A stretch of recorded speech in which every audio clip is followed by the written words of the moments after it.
biri var idi, bütün müstəhəb namazlarını qılırdı hamısını. Vacibatdan əlavə vacibatları da yerinə yetirirdi. Nafilələr, qufeylələr və s. və ilaxır. Bir gün qufeylə namazı qılırdı, gəldilər, dedilər ki, bəs filan insana kömək lazımdır, namazdaydı.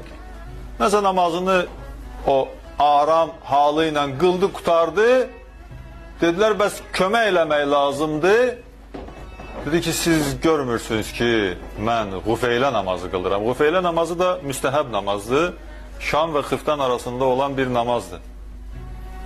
Və qufeylə namazının özünün mənası bilirsiniz nədir? Yəni, insan qəflətdən oyansın.